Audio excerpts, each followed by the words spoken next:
Hello again, it's Garson, and today we're going to see some eccentric swordsmanship over here. But first, of course, we're going to go over the new Swashbuckler rogue. They're an out and open kind of fighter, a different kind of rogue, if you will. In fact, they're, they come in with the sweet talk, charmers, and, they have some dirty tricks that gives them the advantage on the battlefield. Alright, so without further ado, we're going to go into it.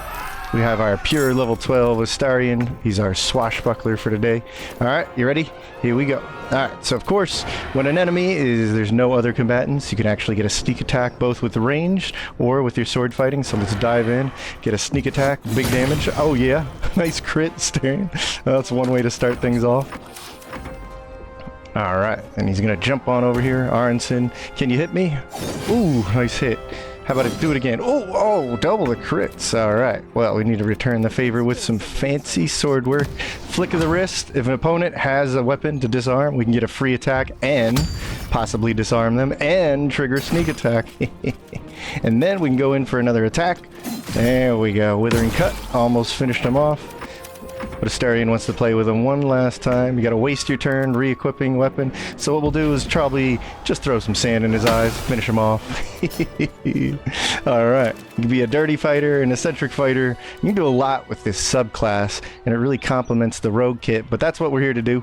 We're gonna bust out some notes. Here we go. Boom. We're going to roll back the tape, and we're actually going to take a look at some interesting multi-classes, some of which were requested, but I gotta say, I'm really liking this subclass. Alright, so let's break it down for you. This is the Swashbuckler, the new rogue subclass that's going to come out with the new patch once the testing's all finished. I have access to patch 8 stress tests thanks to you guys, so I'm returning the favor by giving you some previews or answering some of your questions, and I do give a little shout out to the art archive, the ASCII art archive, JGS, for this cool fleur-de-lis. Alright, there's some fancy words and some fancy swordsmanship in this video. So if you want to follow along, the best way to support the video and the channel is just to watch the whole video, but hopefully you can have some fun as we dive into this. And we're going to start off with just one question I missed yesterday. I recorded it and I don't know how I didn't include it in yesterday's videos, answering questions. Then we're going to get into a little summary of rogues and what the Swashbuckler brings to the table, and I'll give you some ideas using the new mechanics. Okay, so like I said, patch 8, I have answers. I've been helping you guys answer things. We're all like chomping at the bit to get the patch, right? So I'm trying to help you answer your questions so you know what you can do when you run into the patch. But things are subject to change. Top left says patch 8 stress test. Keep that in mind. I'm answering your questions. I'm still compiling some, but today I don't have that much time. I'm just going to give you yesterday. I missed out on one, and I do apologize, Snake Man. So without further ado, let me give you one of your answers. I know you got more questions, but he said, hey, hold that thought. Snake Man was asking, does the Swarmkeeper swarm abilities actually function during the Displacer Beast? And I didn't know this, but there's not really a lot of things that do work with it. So real quick, I'll show you. He said it was cool if I just use this little cheater scroll mod to warp or like activate the displacer form. All things equal, what you do, you change with your Illithid powers into the displacer. You still have your awesome little psychic swarm from Swarmkeeper, and yes, indeed, when you attack, you do get your swarm reactions. Keep in mind, swarm reactions are once per turn, so you choose one of the 3 on attack. So any kind of attack roll, wild shape roll, like spell attack roll, ranged, melee, unarmed, all of it does work with the Swarmkeeper is what we're finding out. So hopefully this does answer your questions. I'm going to go one more attack and we'll show you in another turn. It's not like some kind of fluke or anything, starting off thing. So wait for it. There we go. Get a little elixir, easier to hit. And then it's his turn. We'll skip ahead right here. Okay, so like I said, any kind of attack roll should do the trick. Oh, okay. I was using the displacer ability. We'll see if this works. There we go. There we go. Oh, there we go. Okay, so I trigger it, get some extra damage in. So yeah, but the displacement, I don't think that works with it. I'll try and see if it shows up in this video. Yeah, we'll use the displace feature. So I know I already activated this ability, but it doesn't seem to work. See if I can catch this a little bit. Okay, so this will be my first attack this turn, warp in. So yeah, since that's not an attack roll, it won't trigger. But Snake Man actually had some other questions, like the Slayer form, does it work? And a few others. I'm going to actually answer these in the next video where I got your questions. So I asked, just hold off for just a moment. Sorry about that. I'll have more of your answers soon. Today, though, I want to focus in on the new subclass. And so, rogues, let's do a quick little overview of how rogues actually work, what their like base kit and abilities are, right? And I think rogues get a weird misinterpretation or a weird misunderstanding. They are martials, or to keep things simple, no fancy terms here, there's plenty in this video, weapon fighters basically, right? So they rely on fighting with their weapons. They do have a very special feature we'll talk about with sneak attack and some other really subtle, which is pretty befitting of a rogue, but subtle features that have a big impact. I can't stress it enough. It's definitely a class that I was not familiar with when starting the game, but the more I played it, the more I understood how powerful and awesome and interesting it is in and outside of combat, right? But yeah, keep things basic. They're weapon fighters and they don't have innate casting, which is funny because we'll talk about their casting modifier. And they have no extra attack at level 5 like fighter or monk or paladin. Isn't that interesting, right? So no extra attack. So how do they kind of make up for it, or what's their gimmick, right? Well, first off, they have dex saving throws proficiency. This isn't something I normally break down or bring up in the little like overview, but it is an important one here because dex saving throws are super numerous against enemies. I'm talking lightning bolt, disintegrate. A lot of dangerous spells could hit you, and if you can dodge it with your dexterity saving throw, sometimes it's no damage, sometimes it's half damage. It'll keep you alive, and that's a really important proficiency to start with if you start your first level with a rogue, okay? So it's a nice little bonus there. Plus rogues, typically, they don't always have to be, but typically could be using dex because they do want to use finesse weapons. Finesse weapons work off of strength or dex, which is higher, and finesse property is pretty important to the rogue's sneak attack. So just keep that all in mind with the dex stat, right? So evasion at level 7. Evasion, what this is going to do is essentially your agility on dodge, out of the way of certain spells. This actually affects more than spells. Remember those dexterity saving throws we were talking about? Sometimes you take half damage. Well, if you succeed and take half damage, now you take no damage. So this actually works on like smoke powder bombs and some other things, as well as those dexterity spells. So a lot of dexterity saving throws are enhanced by level 7's evasion, which just comes with leveling up the class.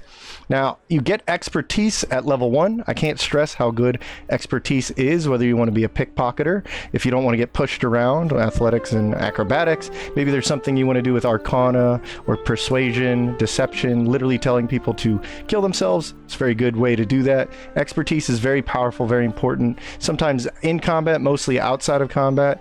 But yeah, whatever it is, the more you realize how powerful some of these skills can be. Getting double skill proficiency, that is this number added on with the double stars, that means it's 8 at max proficiency, the level 9 when you go up to +4. If you have expertise, this sleight of hand now has an 8 bonus thanks to expertise here, okay? And you get that at level 1. So effectively when you're at level 1, you have +2 proficiency, right? You could have sleight of hand expertise, for instance, at level 1. You would now have a +4 bonus, almost as if you did have level 9 proficiency bonus. That's pretty powerful all game long, whether it's early or later. That's why I highlight it. You even get more expertise at level 6, so keep that in mind. It's a very, very good trait, especially for a dip at level 1 just into the class. There's also reliable talent if you go all the way to level 11. Right, level 11 gives you reliable talent, which is great for those abilities we were talking about. If you're proficient in a skill, you actually can't roll lower than a 10, which typically means you basically can't roll a critical miss. So if you had enough bonuses just on the simple side of things to like sleight of hand steal something or pass a performance check or whatever, you literally cannot roll a BS critical miss that makes you fail automatically even though you have 100 bonuses, right? So that's actually really nice for certain things. You can think of the ways to make that powerful. Sleight of hand is what I love the most, but bonus actions, right? I really value this at level 2. I should say right here at level 2, any rogue, right, before you get your subclasses. If you dip 2 levels into rogue, or you're going into a rogue level 2, you get dash, disengage, and hide as bonus action. Hide is a pretty big one because it gives you, in most cases, advantage on attacking. So that's higher accuracy plus sneak attack for a rogue. It's a very easy, simple way of playing with the sneak attack damage, especially in the early game. But honestly, as you play and depending on how you build or dip into a rogue, dash and disengage are extremely good on a bonus action, and it costs no other resources than that. It's really good to have that action economy, I call it, right? So I just wanted to highlight those as well. You do get 4 feats. This is what I love about fighters and rogues. At the 10th level, you get your third feat, which means at level level 12, you get a 4th feat, all right? This is really interesting because in multiclassing, I tend to like getting up to the 10th level and seeing what I can fit in with 2 more levels if I'm willing to give up a little sneak attack damage, okay? So I think that's a really good highlight. Again, subtle things about this class make it so powerful when building characters. Now, sneak attack is the central feature. It is a really good case in point of why investing so heavily into a class could be really powerful and meaningful, right? Because it adds a little extra damage. It adds a 1d6 damage to your regular weapon attacks, whether it's ranged or if you're attacking in melee, right? There's some conditions to this, but overall you add a 1d6 damage on reaction, or if you manually want to activate it. It's once per turn though, so you can't just keep swinging, which is the thing. Rogues kind of identify with being a martial that really wants to pack a punch in a single hit, right? And then you can mix that in different ideas with multiclassing. But they do get more damage on their sneak attack every odd rogue level. So you do have to scale up your rogue, you do have to invest in the class level to get more out of your sneak attack. And at level 11, this goes all the way up to 66 on top of your weapon damage, right? So it's 66 max at level 11.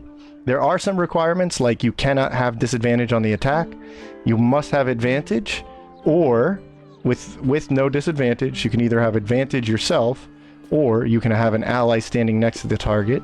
And for melee sneak attacks, you do need to make sure it's a finesse weapon attack in order to enable the sneak attack in your main hand. Okay, it's always going to come off of the main hand's damage. If you had 2 crossbows, it'll take the first crossbow. If you have 2 melee weapons, it's always going to be the first weapon here.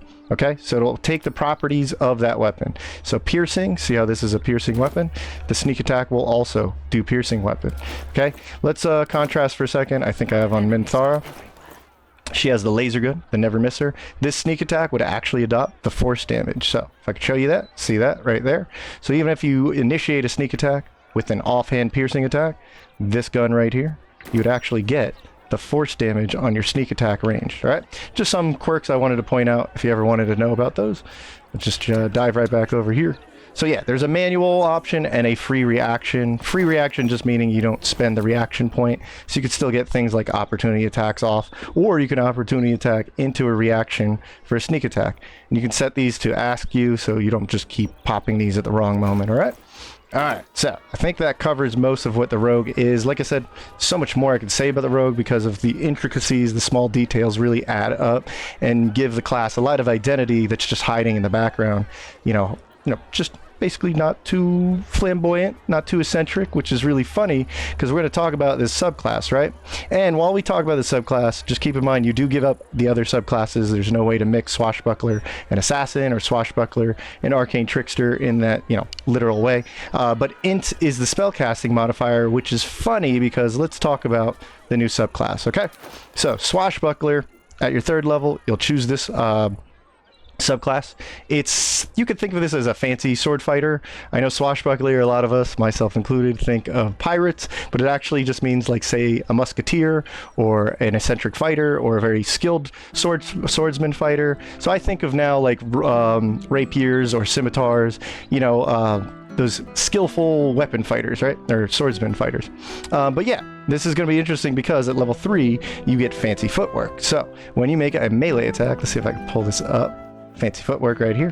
If you make a melee attack, right, target cannot make opportunity attacks against you. And we are talking about the opportunity attacks when you're running away from somebody in melee range. They might get a free hit on you. It really, changes up the ways you approach a target. Rogues can typically disengage with their action, their bonus action. So if they're next to the target, maybe you're thinking, oh, I got to use an action or whatnot. Now you can be more on the offensive, make a melee attack, run away, and no one can attack you with an opportunity attack. See, again, subtle differences, but they really help you be out in the open as a rogue fighting, right? Okay, so rakish, some fancy words here, quote-unquote fancy words. I keep getting the pronunciation wrong thanks to you guys. It's rakish audacity. What it does is it modifies your sneak attack so that you no longer need advantage. You can see it right here. You no longer need to have advantage against the target, right? You can now use this without advantage as long as you don't have disadvantage and as long as there's no other combatants in the 7-foot area, okay? And this does work, like I said, for range. You can see that I can activate it. I don't need advantage on the attack. and I can also go up, come closer. There's no other combatants in the area. Like Arnson's a good example here because literally no one's around him. So in 7 feet or what is that, 2 meters, you should be good to go. So if there's no other buddies near their allies or you're fighting one big boss, you should always be able to get at least your sneak attack once per round. Now, level 4, 3 bonus actions, and they're all called dirty tricks. Dirty trick, dirty trick, dirty tricks. Ah, yeah. So the eccentric swordsman also has some dirty tricks up his sleeves. There's 3 of them, and I want you to know, I've seen in places where it says charisma is the spellcasting modifier used for these abilities. So, charisma makes sense. This is literally vicious mockery. There's also sand toss, and there's also flick of the wrist. And it says, you know, and other sources state that charisma is actually the spellcasting modifier. Now I told you int is normally the class modifier, but these moves actually work off of charisma. Which is funny because that's not true for all of them. Let me go through them. Basically, not true for Sand Toss. Sand Toss is actually your dex modifier, all right? So what we'll do is go through each one of them. Flick of the wrist is very cool. You literally get another weapon attack, okay? We've even theorized about maybe not getting the saving throw off so that you don't disarm them so you can keep getting this. But I find that a little silly. Interesting idea. But overall, this is very valuable. You can only use it against targets that have a weapon. So Arnson here does have a weapon. Okay, but I don't think any of these guys are wielding a weapon, so I couldn't use it on the citizens of Baldur's Gate who don't arm themselves. The fools. Okay, you never know when a sword fight will break out. So it only works, but when it does work on an enemy that could possibly be disarmed, you can get a whole normal attack, which could trigger a sneak attack, right? Especially with the new rakish audacity conditions. Okay, but it is a dexterity save to possibly knock the weapon out of their hands, and if you don't understand how powerful that is, Arnson here would have to waste a whole entire action point to get his weapon back, which means he can't swing his weapon this turn. So he'd have to pick it up and equip it, just like you, Kayak. If you've ever had that happen to you, it's pretty annoying, right? And an attack is still made even if you fail the dex saving throw, or they succeed the dex throw, rather. This goes off of your charisma. So the higher you can make this charisma saving throw, the more likely you're able to disarm them. But regardless, you get a whole another weapon attack. And it's not usable if the target doesn't wield a weapon, like I said. Okay. Sand Toss is very interesting. I've done some tests with this. Here's what the result is. Like I said, Sand Toss is the one of the 3 that actually doesn't go off of the saving throw based on charisma. I don't know if this is a bug. I'm going to try and report it. But turns out from my testing, it actually works off of dexterity. So the more you can raise your dexterity, you know, because you're using maybe a finesse weapon, the more likely you are to blind them, which is stupidly powerful because it gives you and your allies advantage against them, and they can't attack you from range. They have to come up close and do melee ranged attacks, even with a crossbow or something, right? So they're at disadvantage. They're less likely to hit you. You're more likely to hit them. Super good. But it uses a fixed 1d6 bludgeoning. So that could be actually pretty good if, you know, you're piercing damage, slashing damage resisted anyway. But I haven't found ways to really enhance this too much. However, it does actually activate sneak attack, so that's good. There is a con saving throw for the blind, so at least, the very least, you still get an attack. This works on just about everybody. If they can't be blinded, you still get the damage, but just keep in mind of the things that are blind immune, like those raptor things in the Underdark. But the attack is still made. And it does trigger a sneak attack if possible, but no unarmed attack. I tried to experiment with this, you'll see in our idea, but this is a monk. I'd have all these cool monk benefits, but you can even see it. I don't get any additional damage like I would with my unarmed strike plus bludgeoning damage here. That is not applied here. So kind of sad. Kind of hope they change that, but maybe it was always intended this way. Who knows? Still really cool move though, because of the powerful effect to blind them. And then last but not least, definitely not least, there's really opens up some cool options, but Vicious Mockery is almost identical to the literal cantrip. So for the most part, it is the literal cantrip. It gets stronger at level 5 and I think level 9. Or level 10, I think. Your cantrip gets additional dice, starts at 1d4, then 2d4, and then 3d4. It's one of the weaker cantrips in direct damage, but it allows disadvantage on attack rolls when you land it, right? And then actually you get dirty advantage on your next attack. So it's even better than a normal Vicious Mockery. And what I like about it is it's a bonus action. So you could actually build a character with, say, Bard Initiate that has Vicious Mockery, a normal cantrip on the action, and then on the bonus action use this one. We call that the Yapomancer. I don't take credit for that. That was Nadira. But very fun ideas there. But also it's pretty interesting. You'll see what I did with it. It's a bonus action, causes disadvantage on their attack, but also gives you advantage on your next attack. And then finally there's Panache. We used Panache is, I think, how you pronounce it. Panache is a way to charm non-hostiles. So if it are, what is it, right here, wasn't an enemy earlier, so I was able to charm him, beguile him, because he's a humanoid. All others though will cause a disadvantage against anybody other than me. So I find that really interesting. I wonder if we could mix this up with Paladin Oath of the Crown to really tank and just, you know, catch people's attention and whatnot. So basically it's a persuasion check. Your persuasion to check against any humanoids. They roll an insight check, and if they fail, then they have disadvantage on all but the caster, you, right? And they cannot take opportunity attacks against anybody but you, and it lasts for 10 turns. And I don't believe it's any kind of concentration or anything. And it also makes non-hostiles charmed, but remember this is coming in at level 9, so okay.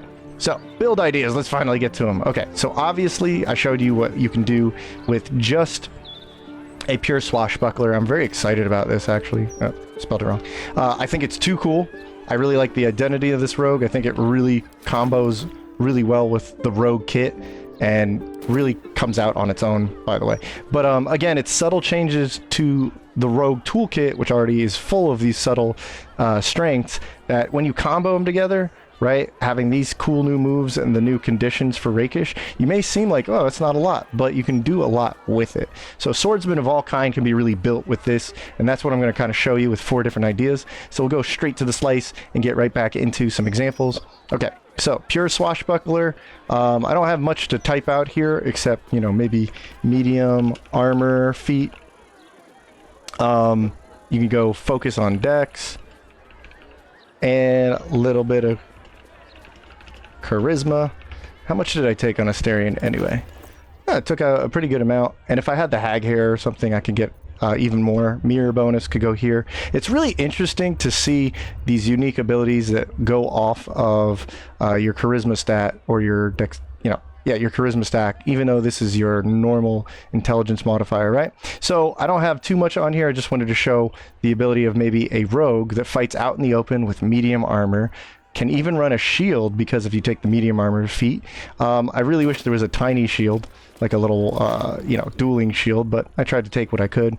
And then, yeah, you can raise your spell modifier on these moves with Hood of the Weave and get a little bonus to spell DC and so on and so forth. So let's, without further ado, just have some fun with it.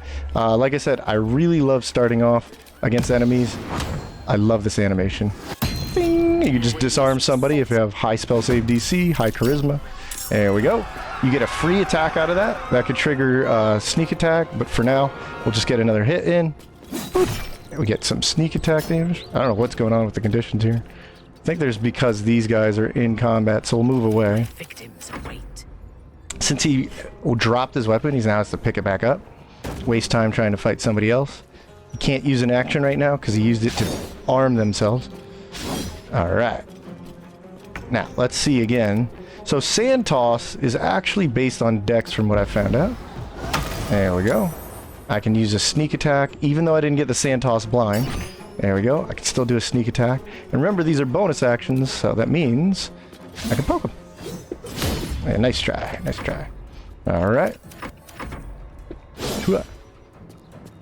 I wouldn't mess with him. He's a cursed pirate. There. Alright, so back at it. I'm going to go ahead and use a regular attack, or not. Just go ahead and hit him. Boom. Get a sneak attack in, and then I can insult that guy over there with a vicious mockery. Now he has disadvantage on attack, and I have advantage on the next attack. So, go. I drag my weapon. It happens. It happens. Okay. Nice job. Alright. So, I guess you could try this out.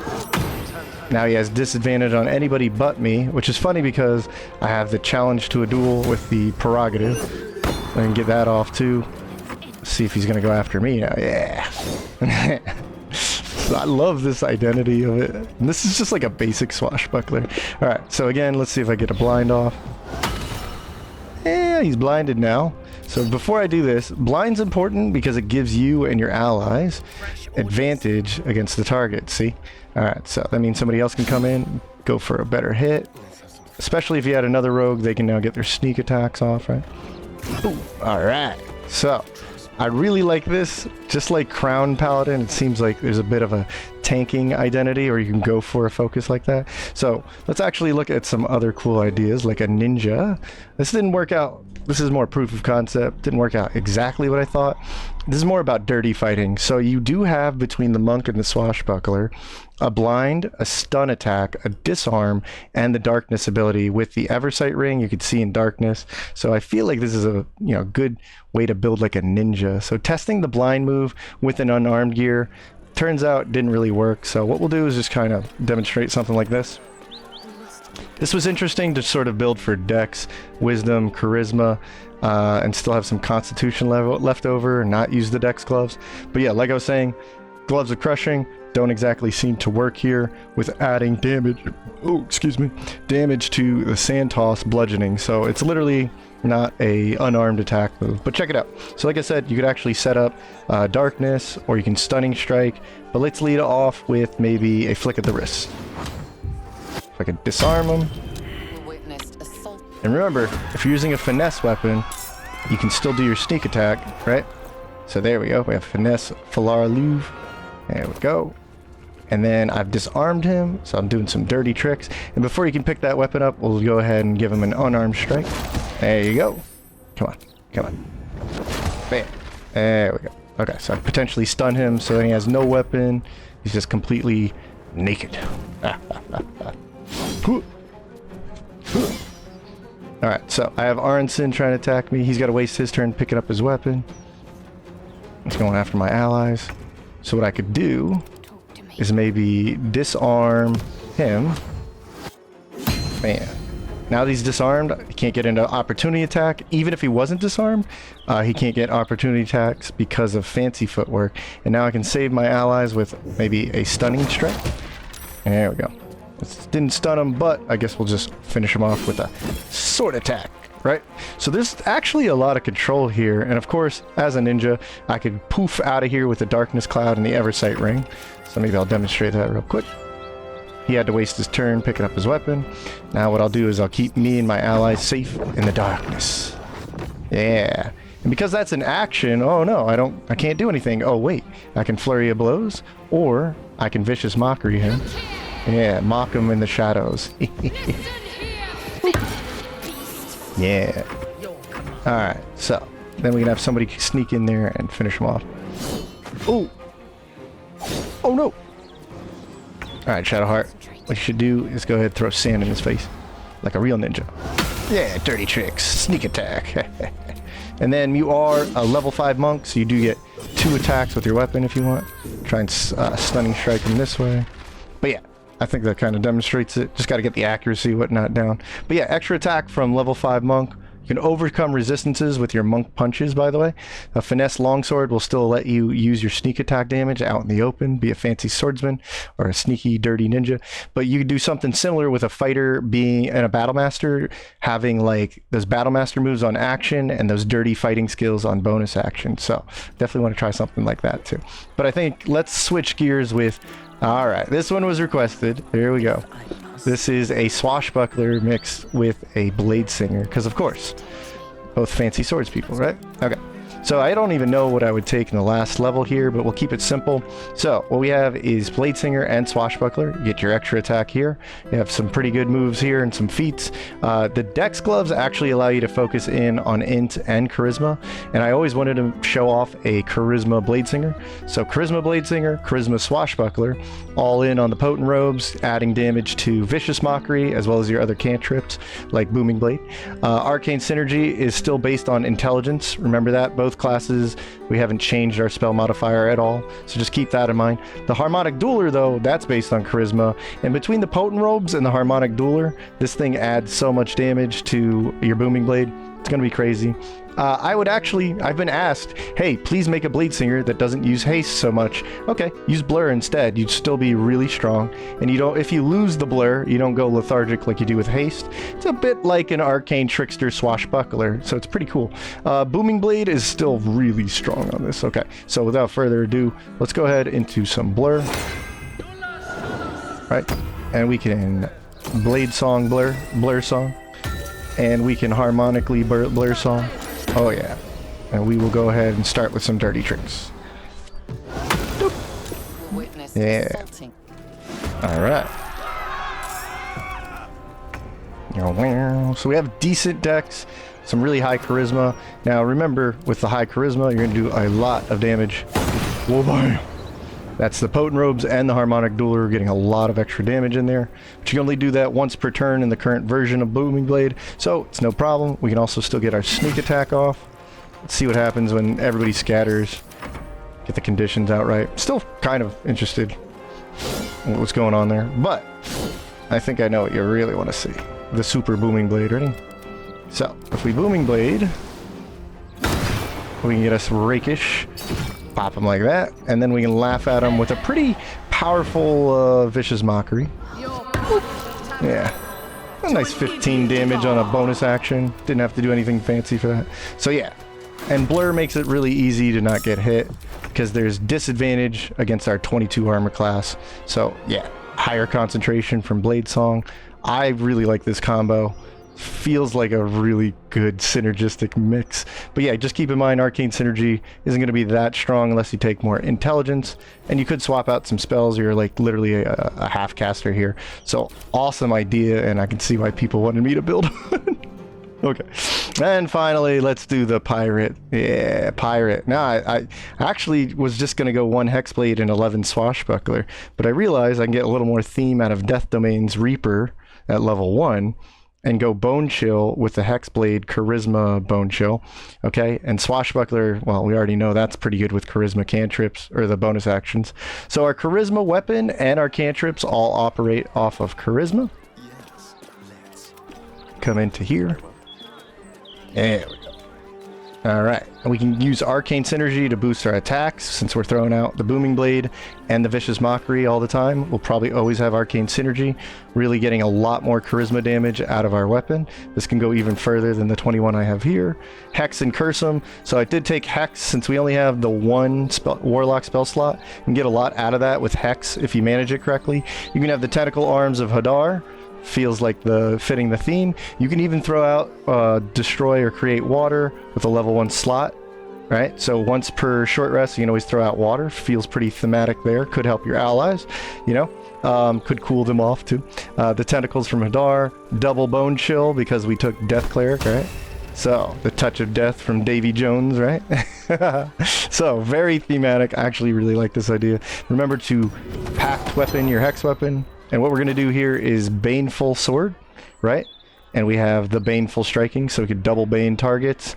And we have just Swirl's sled board to feel like a little nautical theme going on with this guy. So, of course, like I said, you can get Arcane Synergy, get that going with a cantrip.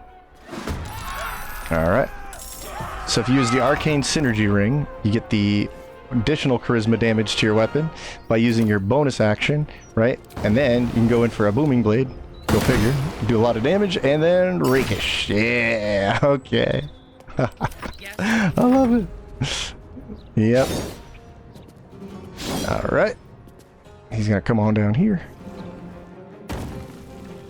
Boop. Uh-oh, shield blow. Bonk. Okay.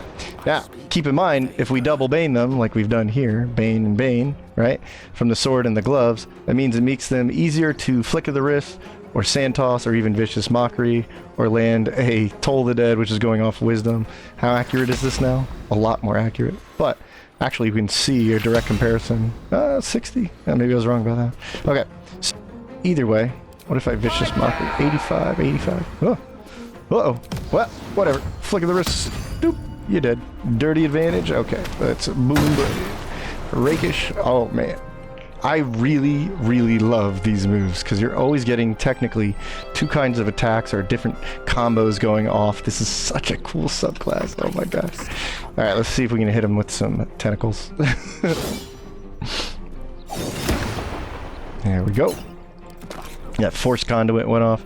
Okay, so like I said, we can have some gimmicky tentacle thematic. Ooh, right? But we can still always do something with our off.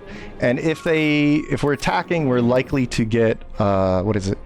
Did I get it on here? You're likely to get the Hexblade Curse, but even if you don't, you have another dirty move you can use with the bonus action, giving him the curse manually every short rest. You can get this, right? So we do that. I know this isn't exactly efficient, but figured I'd show it one way or another. Now don't hit me, you might blow up for damage. Okay, and then of course, just huge damage with that Rakish and the Hexblade Curse. And from what I've seen, Hexblade Curse doesn't give any more bonus damage to your sneak attack, but there's some really cool hidden combos, I'm sure, with a multi-class or other ideas like this. But that's gonna do it, and things with the pirate. We've come full circle. So how do you play and level up these builds? Currently, you can check back on the new playlist. We did run 1 and run 2. Following, basically we're doing all the new subclasses, no multi-classing. I've done 2 different runs now, so we've done literally 8 of the new subclasses, running them in honor mode live streams, right? And we're now on the final crazy dirgy run, just to make things special. But honestly, I am loving Swashbuckler. Like level 12, this might even be what I'm going after with the prerogative here and the medium armor feats, but I'm already loving the subclass. So come watch it live on the live stream or watch the recorded, right? Or just ask some questions here in chat, in the comments. If anything's a little confusing, I love answering questions. Or like earlier, if you have any questions, I'm compiling them. I'm going to answer them because it's thanks to you guys. I have patch 8 access and I want to pay it forward. And it's thanks to you guys being my sponsors. The best thing you can do to support the channel is watch this whole video. And so I thank you. I really appreciate that. You want to go further beyond, there's membership support on the YouTube channel. But otherwise, I really appreciate you guys. I hope you're excited about the new subclass, and I'll catch you in the live stream. Till then, have a blessed one.